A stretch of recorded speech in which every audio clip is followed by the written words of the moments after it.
Hey Health Junkies, Dr. Kraus here. Just wanted to jump in and let you know about a new feature that I'm adding to the podcast. It's the ability to ask me questions. I've had a ton of folks tell me that they would love for me to cover their questions on the podcast, so I'm going to do it. So each week I will be adding a couple of questions that I'm going to answer to each of the podcasts. And if it's a juicy enough question, I just may dedicate a whole podcast to it. So if you're interested in asking a question, head on over to my website at drjkrausnd.com. Check out a blue button on the right-hand side that says Ask a Podcast Question. Hit me up there. Or you can also access the button through my podcast notes, also on my website. So head on over there, ask me some questions. I look forward to answering them soon. All right, let's get on with the podcast. Hey, Health Junkies! It's time for The Health Fix. Join your host, Dr. Janine Kraus, as she gives you a dose of what you need to know and do right now to take control of your health from the inside out, to rebel against aging, look damn good, fight stress, and laugh every day. Hello there, Health Junkies. Welcome to another episode of The Health Fix. I'm your host, Dr. Janine Kraus, and today we're going to be talking about a subject that's near and dear to my heart called the hot mess. Now, of course, I fully admit that I've been a hot mess once or twice in my life. My husband would probably say every day. But let's put it this way. Anxious, depressed, pissed off. Any of those sound familiar to you? Irritable? Constant irritability? Cycling irritability? Well, for some of us, we have these things that cycle. And for a lot of ladies, it might be correlation with their period. But for some folks, it's like this weird cycle of a couple of months they're like this. And then they seem to lift and be better. And then they kind of fall back into it. And I think a lot of people are being over-medicated with psych meds and things of that nature when it might not be that. It might be your way you deal with stress. It might also be the way that your hormones are balanced. And you might actually be your own worst enemy in this case. My main goal for a lot of my patients is to keep them off medications and find solutions that are natural and possibly ones that are free. They're routine-based versus trying to go herbal routes. And today I'm going to talk about how and why we might cycle in and out of control and how to get off that crazy train. And really why you might be your own worst enemy in this case. So let's talk about my last week in my office, for example. It is the full moon currently. Well, it's coming off of it now, but it was last week in terms of the full moon. And we all hear these stories about how the ER is busier. Crazy things happen on the full moon. And I actually think that that is true, even though there is no reliable evidence in any of the research articles that I read to prove that we get crazy with the whole moon or the full moon. Now, there's another astrological component, this Mercury in retrograde, which a lot of people swear that Mercury in retrograde is where they cycle with being in and out of control. And this happens actually quite often, 3 times a year for about 3.5 weeks. So that's like a quarter of your year. And so this might be description for why you're going on the crazy train, but there's no research. I looked, couldn't find anything on Mercury in retrograde. Now, there might be some of you out there that are like, what the hell is Mercury in retrograde? Trust me, I had to ask one of my very dear friends what it was because she said something like that to me, probably about a year ago. And I was like, I have no idea what Mercury in retrograde is. I'm barely even sure what my astrological sign is most days since I'm considered on the cusp. But let's go into Mercury retrograde. It's this phenomenon in which Mercury is going to be in retrograde to the moon. I don't know. You can Google it. But I know what happens emotionally. Supposedly, no one understands you. Everything annoys you. And due to those communication mishaps, you get weird and wonky. And really, you have emotions that you can't control. During Mercury in retrograde, you're not supposed to sign contracts, things of that nature.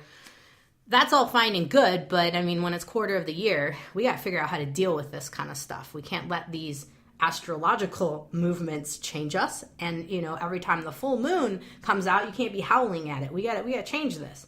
And so really it's finding your way to thrive and find balance in this universe. And so today I'm going to kind of talk a little bit about the different ways we work with this. And obviously we can't change where the moon's at, and we can't change where Mercury's at for that matter. And so, of course, we have to adapt. And what today is going to be broken down into is talking about adaptability. Darwin was a genius. I mean, adaptation. Those who adapt survive. Survival of the fittest. And so what is your gland, or what is your body part that helps you to adapt? Well, it's your adrenal glands. They're your fight or flight glands. And a lot of us are stressed out, and we're causing our own problems that make us hot messes. And so this is where I want to focus today in terms of kind of looking into yourself and a little self-reflection in terms of where you can make things better for yourself. So keeping that in mind, let's go into a little history for a little bit here because it's kind of fun.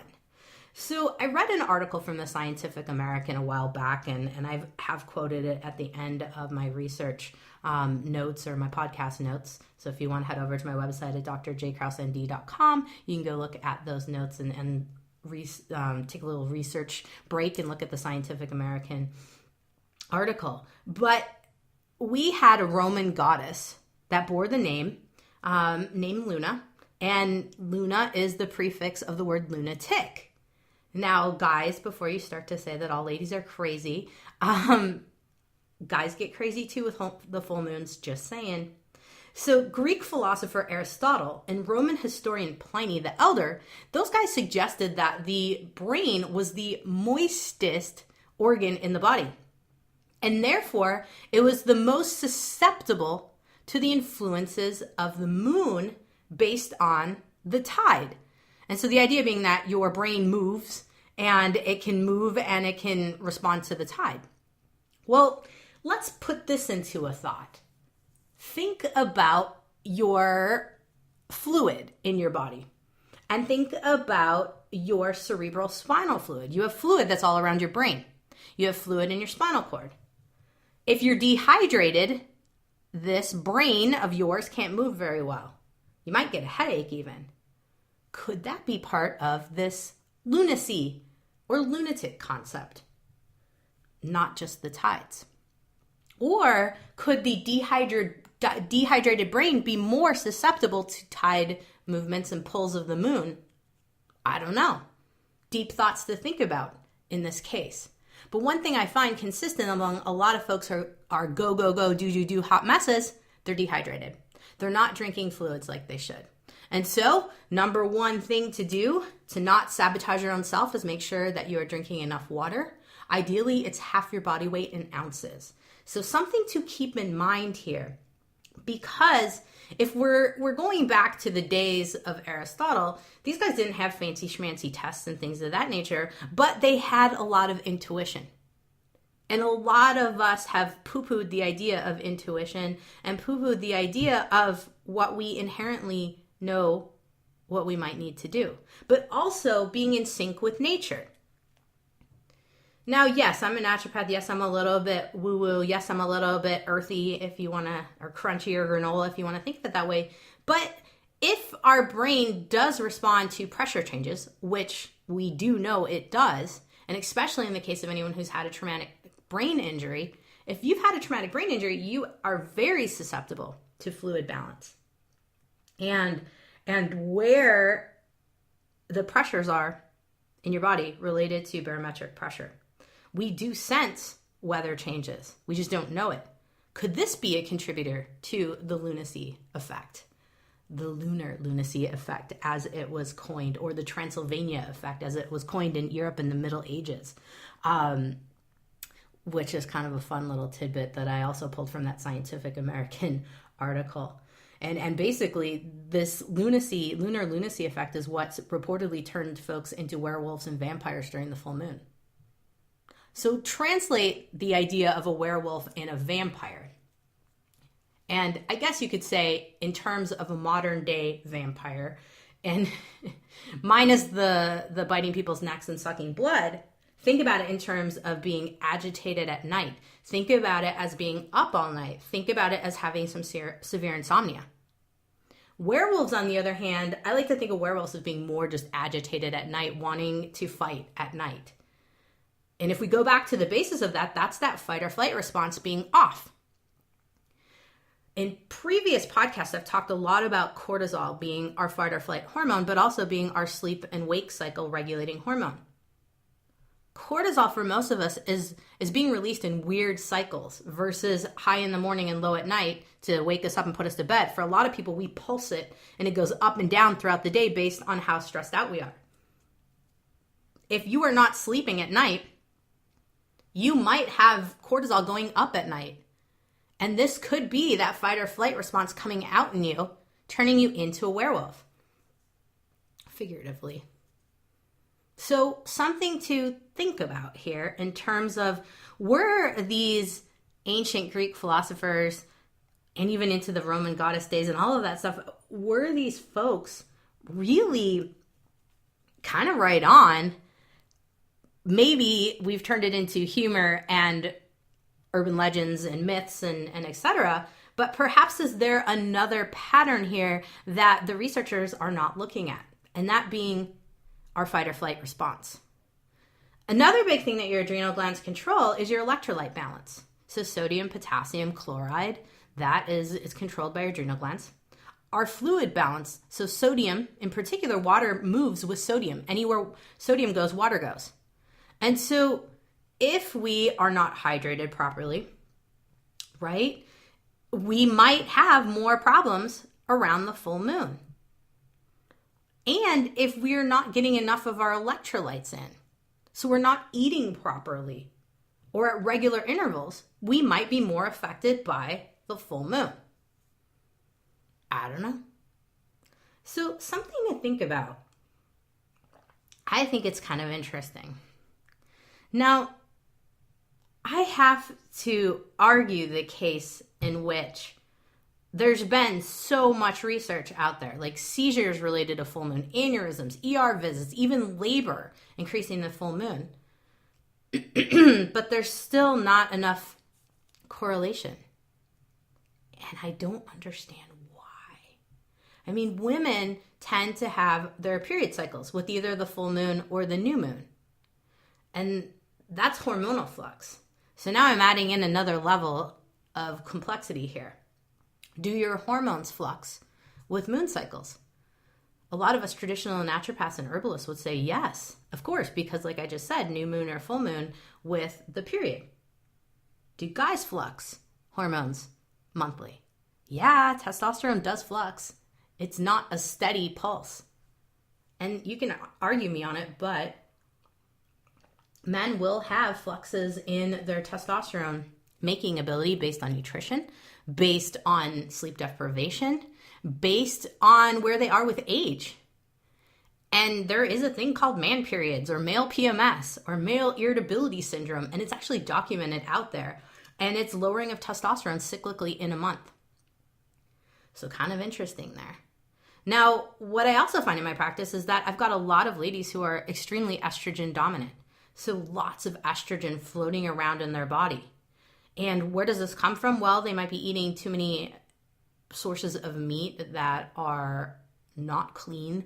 They're not grass-fed. They're eating junk and eating animals that have been injected with hormones. Now, the other thing here could be that you're getting too much plastic estrogens, known as xenoestrogens. You're microwaving plastic. You're eating things that have been heated up with plastic, using kitchen utensils, things of that nature that are contributing to the estrogen dominance.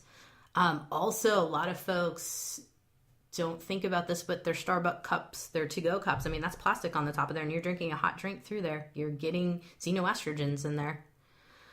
It's kind of crazy how high I see with folks with a lot of estrogen buildup. Same thing with soy, same thing with too much flax, too much chia, too much pumpkin seeds. Those all have estrogen in them, plant estrogen, but soy is probably the worst one.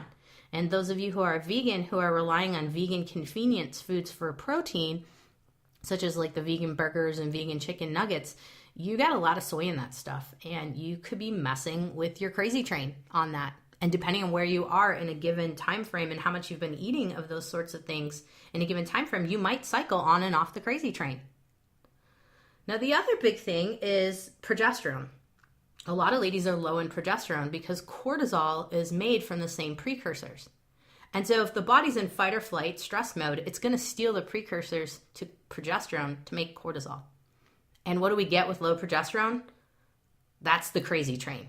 This is often where the women who are going through menopause say they feel like they're going crazy. They're irritable, they're pissed off, they're mad about everything in the universe, they can't sleep. This is progesterone. And so if you're cycling through having this craziness happen throughout the month or a couple weeks out of the year, cycling like this, it could be that you have some issues with hormonal balance causing these. I mean, let's put it this way. Most of us are in a constant fight or flight state, either from our work, either from our job, either from the life that we live, or we are eating too much sugar, junk food. Processed carbs and sugar, when you're already sitting around with high cortisol levels, cortisol puts your blood sugar up already because it's preparing your body to run away from a bear. Now you eat sugar, you eat processed carbs, guess what happens? Your cortisol goes up double or triple. And you go high on being on a high for a minute, and then you're going to crash. And when you go down and you crash low, it makes you crazy. And this could be also a problem. And depending on where you are in terms of your diet. Some of us flux throughout the month in terms of how we are eating. And this could be also the reason for that. Now, if we think about it and we go back to it, your adrenal glands are in control of your hormones. They're in control of your electrolytes. They're in control of your water balance in the body. They're in control of your blood sugar. All of the things that can make you crazy kind of relate back to the adrenal glands. So something to think about there. Now, of course, one of the biggies with this adrenal gland issue is adaptation and being able to adapt to your environment, to be able to deal with things like the full moon, to be able to deal with things like Mercury in retrograde. I have no idea what Mercury in retrograde does to your brain.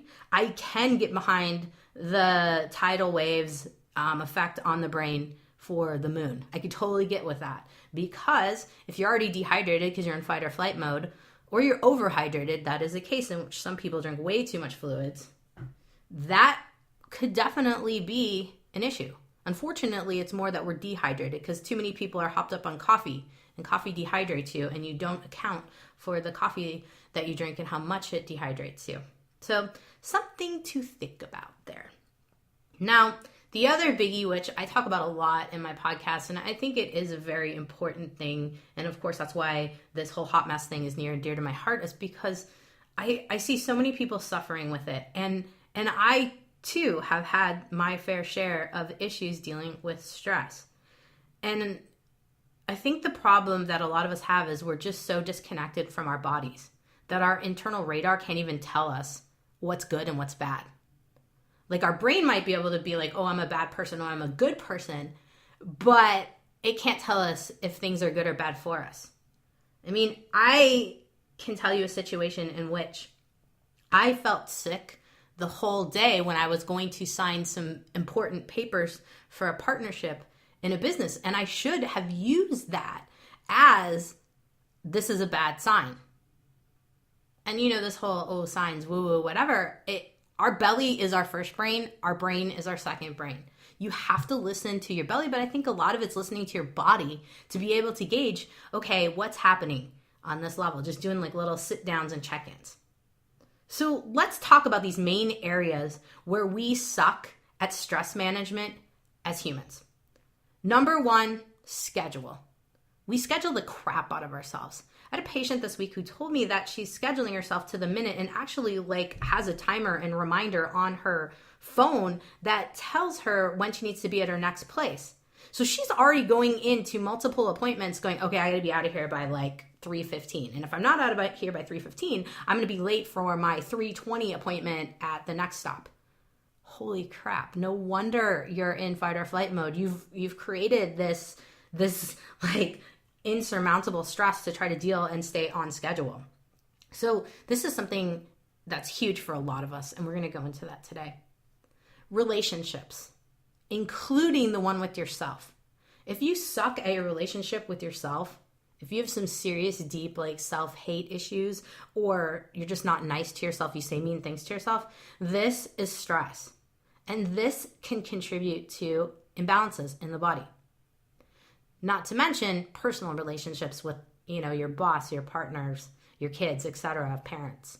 That's a whole nother stressor. Work choices. I don't know how many people that I encounter in my practice that hate their jobs and they're just working to make a paycheck, or they stay in a job because the pay's good, but they're not feeling fulfilled.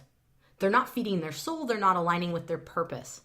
This is huge, and especially for my go, go, go, do folks. The go-getters in life need to be fulfilled. They need to have a purpose, and they need to be able to feel comfortable with what they're doing. And I feel like a lot of the go, go, go, doers push it to the limits because they're trying to make up for something that they can't get. They can't get that feel. They can't grasp it in the job that they have. And so they overperform to try to get themselves to feel good. But the honest to goodness truth is we really do need to think about jobs that feed our soul and align with our purpose. Organizing. Another big place where we suck as humans in organizing our lives, organizing our schedules, organizing our homes and our workspaces. The more disorganized the space is, the more you can't work and you can't think in that environment. So it's hard to adapt to that environment. The next thing is learning from mistakes and adjusting accordingly. For some reason, a lot of us keep doing the same things over and over again in terms of mistakes and expect different outcomes. I believe someone said that was an Einstein quote of insanity. If you keep doing the same thing over and over again and expect a different result. Irregardless of whoever coined that phrase, it is true. Why do we keep doing the same things over and over again and expect different results? Hello. I mean, I've been in this, I'm not even going to lie, more than I care to admit. But at this point, I'm starting to figure out ways to get around it. And of course, that's why I wanted to do this podcast, to help share with you what to do about these things. All right, so the next part of this podcast, I'm going to be going into areas where we suck at stress management as humans and details in terms of what we can do. And if you're looking for some notes, and of course, maybe you're driving, maybe you're walking, doing something else while you're listening to this podcast, if you're not, I am going to have some great notes and pointers at the end of my podcast notes at drjkrausend.com. So head on over to those guys and check them out so that you do not have to try to remember every little thing I say in this podcast. Okay, let's get on with it. Okay, so as humans, we kind of cringe at making a schedule and sticking to schedules and routines, but really these schedules and routines really do help us. And for my folks out there who are rebels, I always say this, rebelling against schedule and routine, I gotta be honest with you, you're not doing yourself any favor. So going into schedule, what can you control in your schedule? What can you say no to? I think a lot of us really suck at saying no. I myself have had to learn the art of saying no. Now, you don't have to be rude, because I always thought, if I said no, it's rude. It's not rude. It's self-preservation. This is part of adapting. This is part of being able to survive. Remember, Darwin said survival of the fittest. Well, that means a lot of different things, but in this case, for a lot of us that are stressed out, we have to learn to say no. And this has probably been the hardest thing for me, and I think it's a hard thing for a lot of people in particular, and especially ladies who are taking care of kiddos, who need to take kids to certain events, want to give their kids the best life that they could possibly have. Unfortunately, sometimes trying to juggle all that and being super mom wears you out. So what you need to be thinking about is what's priority to you and only you. I'm not talking about priority to your kids. I'm not talking about priority to your partners. I'm not talking about priority to your boss. I'm talking about you. Self-preservation here. One of the hardest lessons that I've also had to learn, in addition to saying no, is learning to slow down. My mind goes a mile a minute, and that's me. And that's a lot of people who push themselves to the limit and go, go, go, do, do, do.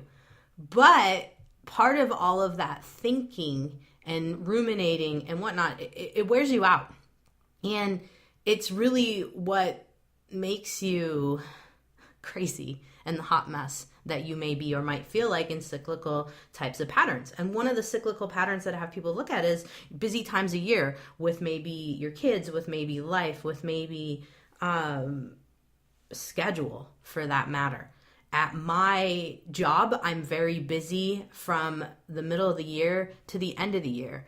And in particular, it kind of ramps up right at the end of the summer, because a lot of times in the summer, folks are doing things, they're outside, they're out in the sun, they're having fun, they're making that their priority, which is awesome. I'm all for it. But once school season hits in again, it seems that as soon as we're 2 weeks into the school season, so I probably should say mid-September, from mid-September to New Year's Eve, I'm swamped. And it's part of my job. I know that it happens every year. And it's something to really think about. And for me, that I have to make my schedule and think about what's priority to me and only me. And also considering something called the body check-in before commitment. And what that means is really seeing how a decision makes you feel. Does it make you feel good, or does it make you hate life? So let me give you an example. For me, I'm often asked to add on a patient or squeeze someone in if someone has something going on. And my schedule's tight. I am booked out almost a month ahead right now, but there are people who have priorities and need to come in. And I need to get them in because my job is to help get people better. But I also have to think, I have to feel, and I have to go from there and decide the logistics of adding in someone. Because sometimes it might make me hate life. It might make me really frustrated. And then I'm crabby and I'll never show that to a patient. But for me, it blocks my ability to be able to help at the level that these people need. And so translate that into your life in terms of asked to add on something or do something or go somewhere or participate in something that you really don't have time for. I think a lot of us add on commitments because we don't want to hurt someone's feelings.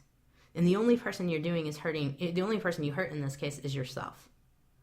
I will eventually be able to get these patients in at some point. It's just working through the logistics at the moment. And this is self-preservation. If I am burnt out by the end of one day so much that I struggle the next day, it's not fair to those patients the next day.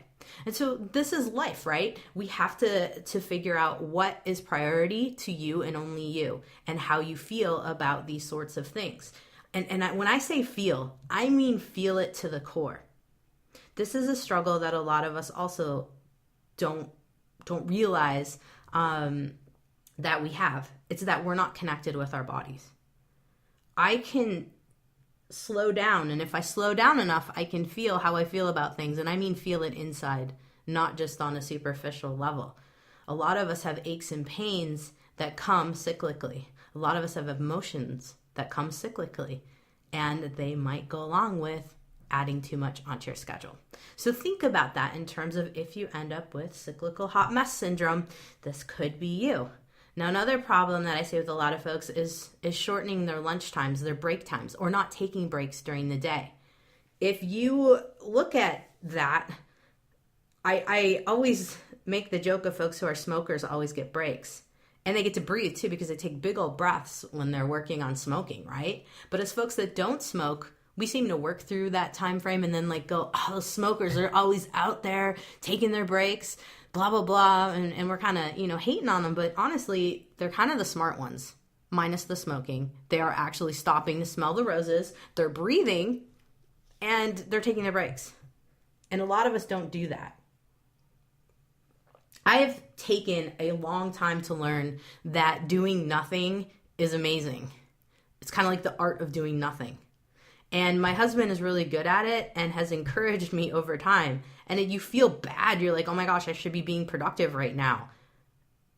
You are being productive when you get to just chill and not do anything. Just let your brain wander. Just kind of take a little mini break. And you can schedule those things in too. So there's that. Now, I have also talked a lot about scheduling in terms of calendar and looking at your calendars and looking out ahead in terms of how tightly have you scheduled yourself?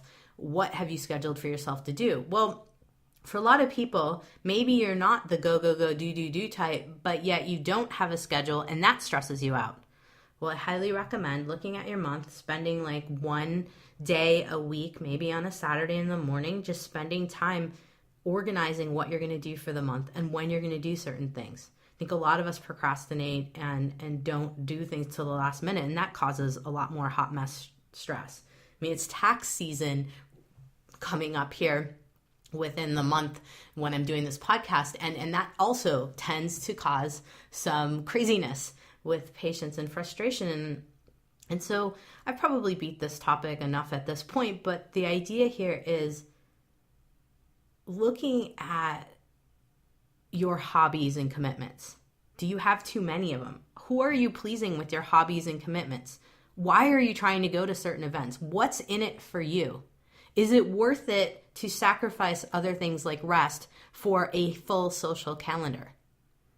These are hard questions because a lot of us feel like we have to show up at every event, we have to be there, we have to do. But the reality of it is that most of us aren't in tune with how we feel about certain events, how it takes an impact on our life, and we become more and more bitter and frustrated. And so that's something that I would like you to think about with this podcast. Looking at your social calendar and what really means, what the events that you're signed up for really mean to you. And are they serving you well? So that's it on scheduling. Now let's talk about relationships. This is a huge area. And the way I look at it is in terms of vampires. Now this sounds crazy because I've already talked about werewolves and vampires, and I've referred to us in our hot mess states as vampires or werewolves. But there's also folks who are in the same state as you that are just as much of a hot mess as you are. And I like to refer to them as vampires and refer to it as how many vampires have you collected. And by that I mean people that suck you dry. They ask you for help, do not give you anything in return. They're constantly asking for something. Now some moms go, oh, that's my children. Well, okay. Children need you to a point. However, what things can you delegate?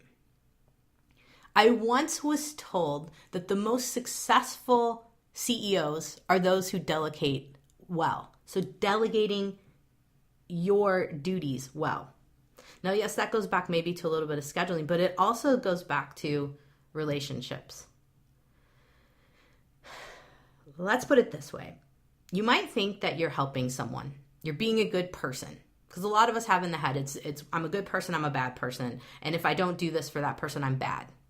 Well, not necessarily. Because if you keep giving too much of yourself, you're going to become sucked dry. And by that, I mean extremely fatigued, worn out. And at the end of the day, what does that get you? So problems in relationships occur when there isn't equal give, take, and respect for that matter.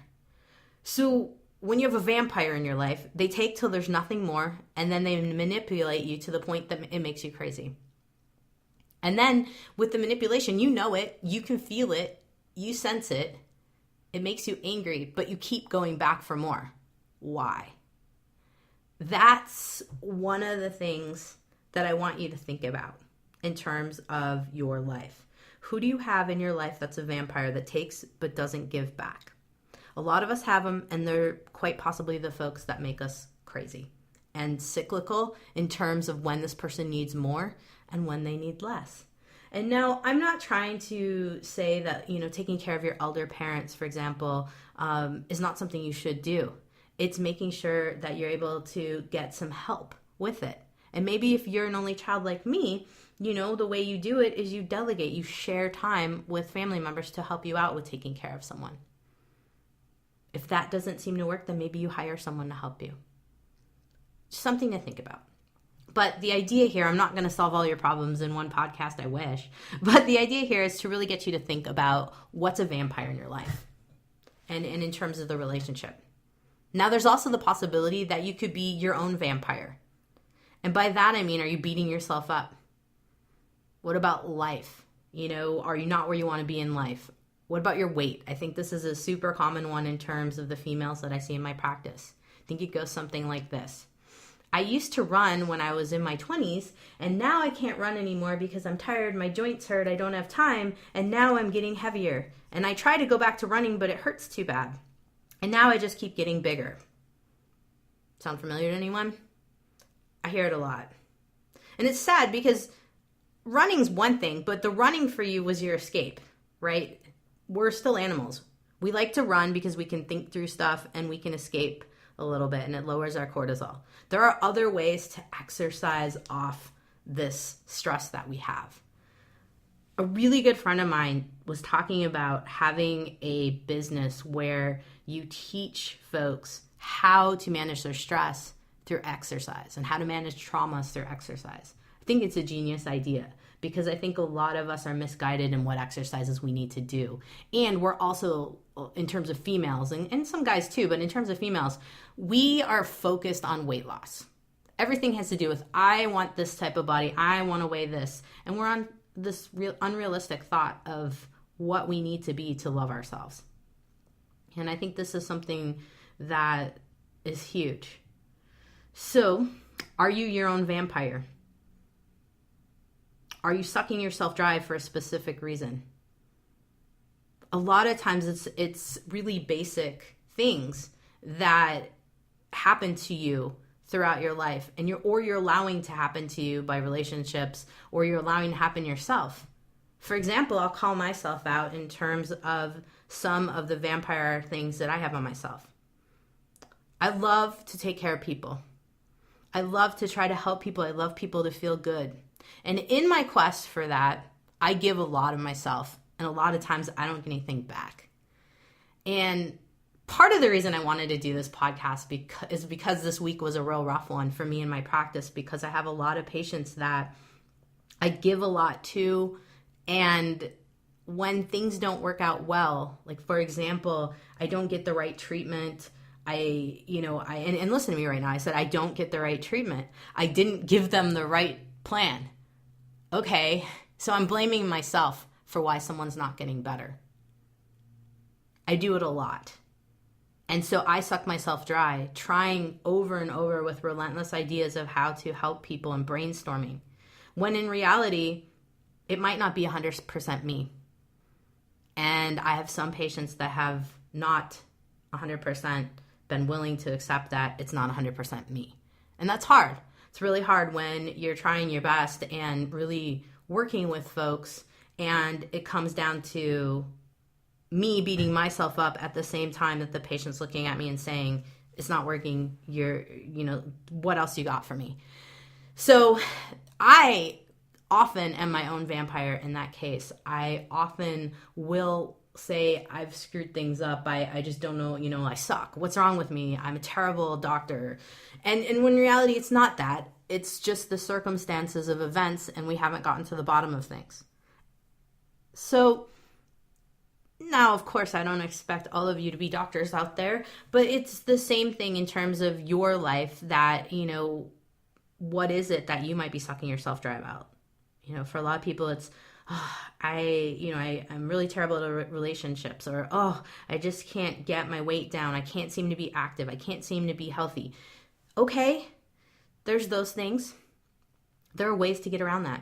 Also, there's folks that let people walk all over them. The too nice syndrome. I am very, very self-aware that I am like that too. And so these are the things that we need to look at here. You have to own your own crap and work on it. And this is a major source of the hot mess factor I see day in and day out. Owning your own crap. We all have traumas. We all have traumas that may be big deals to some and big deals to not big deals to others, but I don't care about that. It's what is a big deal to you. Doesn't matter on the scheme of tragic stories versus multiple little traumas in life. It doesn't mean that your fight isn't something you have to deal with. We all have to deal with something. The problem is we don't deal with our crap. And this is a big deal. Relationships 101 and relationships with yourself. So that little rant there, what do you do about that? How do you deal with that? It's really being able to take a big look inside and go, okay, why am I unhappy? Why am I irritable? What is it about my life that I am not happy about? And, make a list. And it might be sad to put some of these things down there, but get real. Like, just put it out there.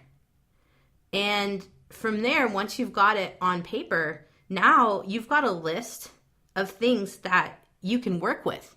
You can reduce your stress by. Because a lot of times when I get to the nitty gritty with patients and their stress, it's self-created. Probably not what a lot of people want to hear ever, but it's part of the picture here.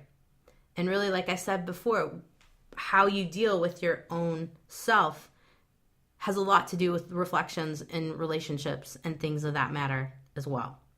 So writing it down, step one, and going through, okay, this is how I feel about myself. These are the little traumas or the big traumas that have added up over time.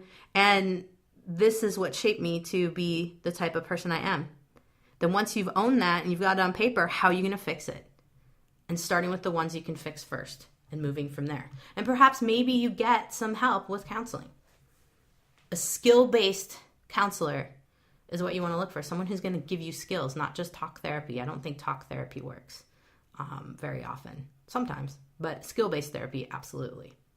Okay, so once you've determined who your vampires are, you got to look at your work choice, because this is another source of hot mess syndrome. Are you challenged? Are you fulfilled? Are you living your purpose? Are you doing something that feeds your soul? And if you can't get a job in it, then make a hobby of it. Your life's work doesn't have to be how you get paid at first. It can be. Being a world with amazing things on the internet now, it seems that we can almost do anything. It's pretty awesome. And there's almost like a way to tweak certain things. So I highly recommend you look into your side gig or your side hustle and see how you can start to incorporate that into your life to make you happy. I mean, of nothing else.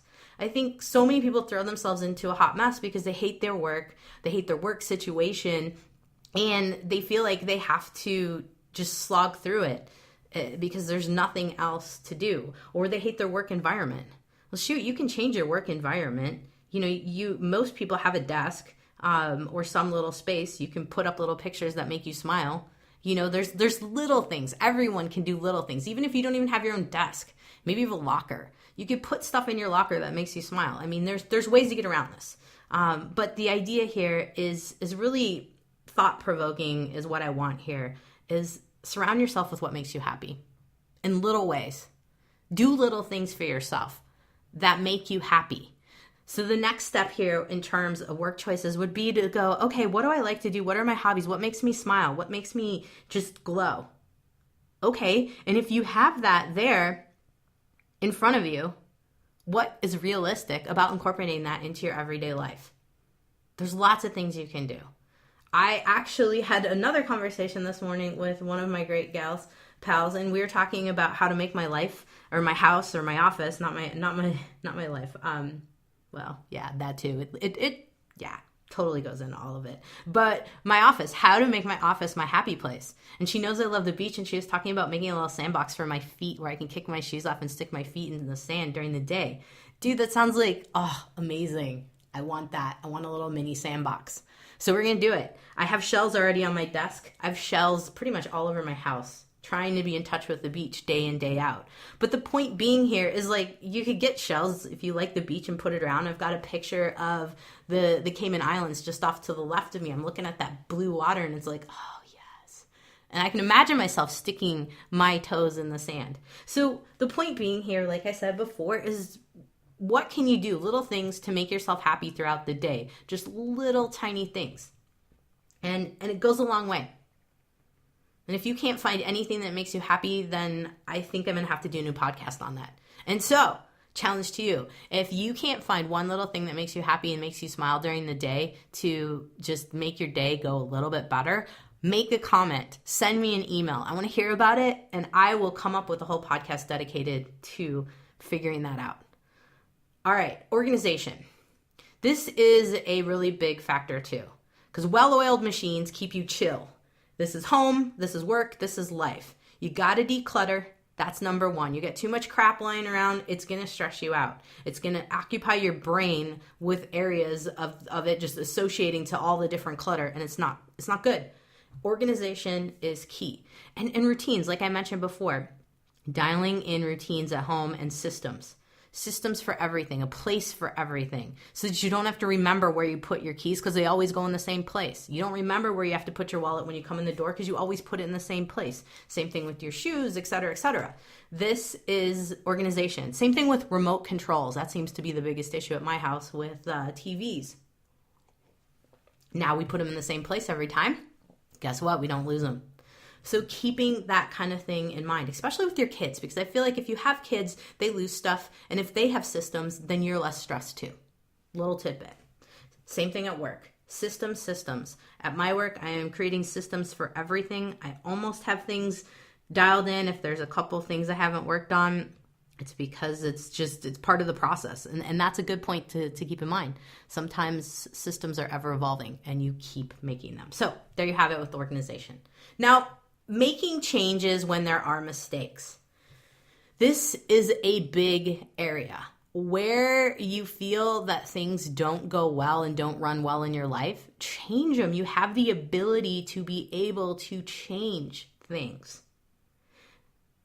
Like I mentioned before earlier in the podcast, I believe the definition of insanity is doing the same thing over and over again and expecting different results.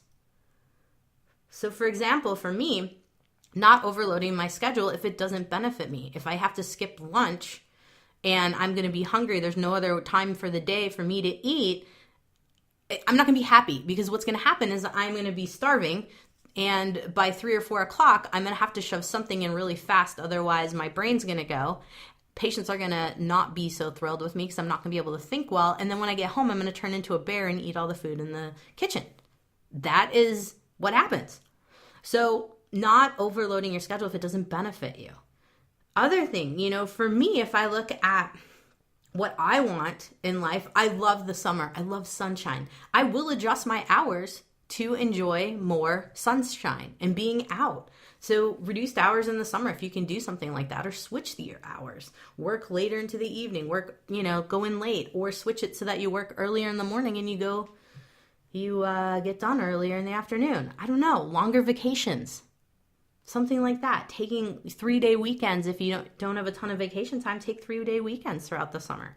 I mean, these are things to think about in terms of making changes when there are mistakes. Because when I say mistakes, a lot of us do get crabby, when we can't go out and have fun. And that's a mistake. Making sure you have that time built in there. So looking at that, also looking at organization and system mistakes, looking at vampire mistakes. Maybe you made a friend with someone who really sucks you dry and asks you for a lot.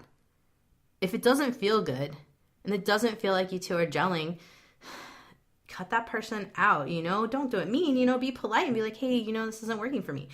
Saying no. That is one of the big changes to deal with. So anyway, I've kind of went through the 5 things that I think folks really need to work on to be able to survive hot mess syndrome and get over it.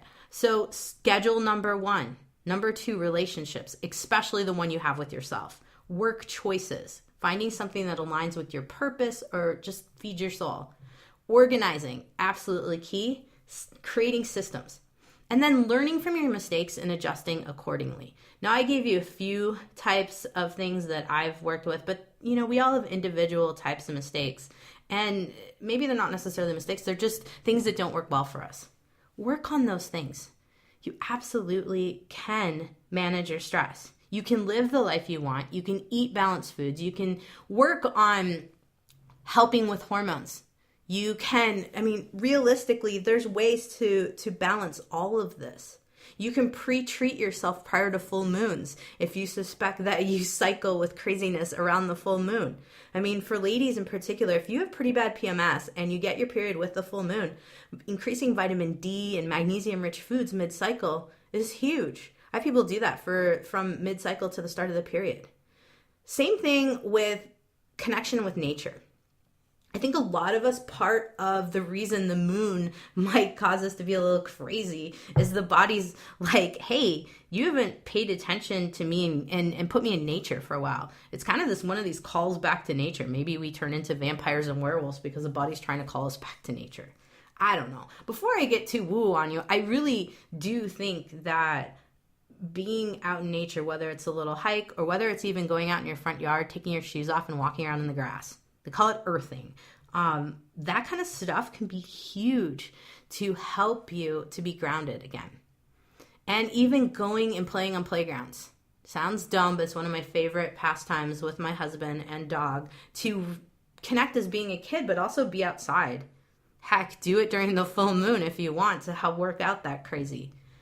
But I think the big component here is looking at ourselves and looking at how we really are impacted by the lives that we lead and how we respond to certain people in terms of relationships and relationships with ourselves. And I will have a comprehensive way to improve your hot mess situation in my notes at the end of my podcast post on the website at drjkrausend.com. I highly recommend you go check it out. It will be huge for you to just tap into that to get you started. Another biggie, as I always talk about, is eating balanced food. I'll mention that.